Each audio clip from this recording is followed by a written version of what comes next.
লাঞ্চের বক্স খুলছে। আপনার যে একটা ডিউ আছে এটা কিন্তু বইলা দিয়েন, গরুর মাংস আছে। ভাই খুললো। হ্যাঁ, এবার হচ্ছে মনির ভাই খুলছে ডিম ভাজি এবং সঙ্গে আছে জুসি কচু মনির ভাই। এবার হচ্ছে রিজবির লাঞ্চ বক্স। জাতীয় মাছ, জাতীয় মাছ আর না পাবদা মাছ, জাতীয় মাছ পাবদা মাছ। তারপরে হচ্ছে লেডিস ফিঙ্গার মানে ঢেঁড়স, ভেন্ডি।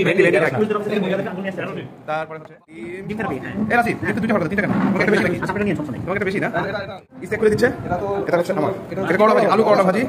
তারপরে হচ্ছে কই মাছের অর্ধেক পিসা। কই মাছ বলা মইন ভাইয়ের গরুর মাংস। এই যে মনির ভাই ঝড়ের বেগে খাচ্ছে। এখানে কেন খাওয়ার কথা বলছেন? আমি আরেকজন স্লো মোশনে খাচ্ছে, ওই মানে লেডিস ফিঙ্গার খাচ্ছে। এই যে আমাদের ইস্তিয়াক এখনো বসে নাই, সে দাঁড়ায় গেছে। তারপরে মইন ভাই তার ডিস্ট্রিবিউশনে আছে, সব ডিস্ট্রিবিউশনের কাজগুলো বলে আমার দিয়েছে রে, খুশি হয়ে গেলাম। এখানে নাসিফ, এই নাসিফ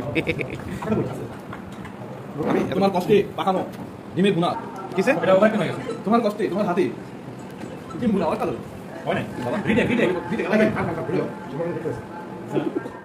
এই হচ্ছে আমার তরকারি। আমার তরকারি নেওয়ার আগেই আমার প্লেট তরকারিতে ভরে গেছে। আসলে আমরা এখানে হচ্ছে বুফে খাই, বুফে কত রকমের তরকারি যে খাওয়া হয়, কারণ এক একজন এক এক রকম তরকারি নিয়ে আসে, সবাই তরকারি শেয়ার করি।